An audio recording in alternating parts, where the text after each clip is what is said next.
am going to read for you all is titled A Killer's Silence and a Deafening Stigma. It is a speech that was spoken by Dammy Damstrong Albach and David Goldblum on September 10, 2013. The reason I chose this piece is because a lot of family members of mine struggle with mental health, and it is also the career field I plan on heading into. For this reason, I'm so very passionate about it. The speech is as follows.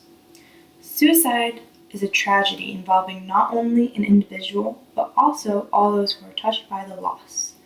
Suicide prevention is the responsibility of communities, and as communities, we are consistently failing more than 3,500 individuals each year.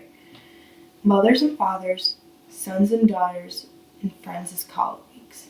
We are also failing everyone who loved them.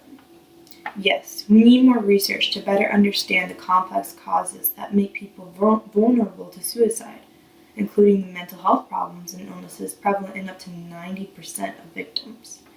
And we need more accessible and more effective treatments for those illnesses. But simply waiting for research and resources and someone to pay for them is the poorest excuse for inaction. Plenty of studies have already come and gone, pointing to things we could and should be doing, but are not. One of the best of these recommendations should also be the easiest, to talk about it.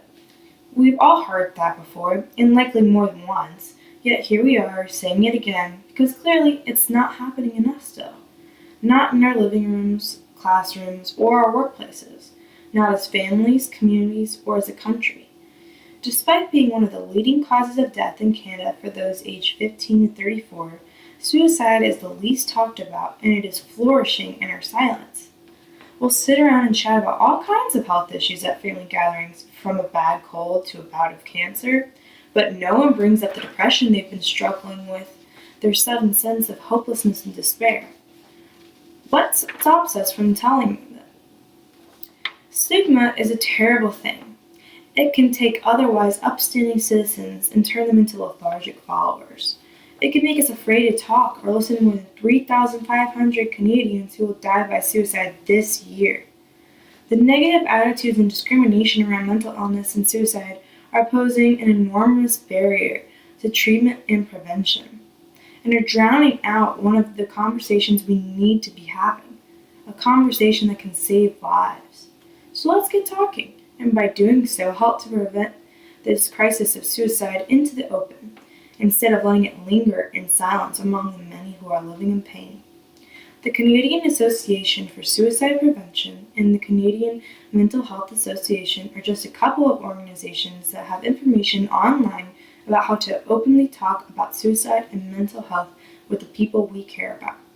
Let's talk to our children, who recent tragedies have reminded us again are particularly at risk, and everyone else we love. Let's tell them it's okay to reach out for help, today, tomorrow, and forever. Let's learn how to recognize the signs of severe distress that could lead to suicide attempts, and then tell everyone else how to recognize them, too. It's also important to know what to say and what to do. It would be utopian to think that we can prevent all suicides, but it would also be defeatist to presume we can prevent none. We can prevent more, a lot more, when every Canadian finally recognizes it is their responsibility.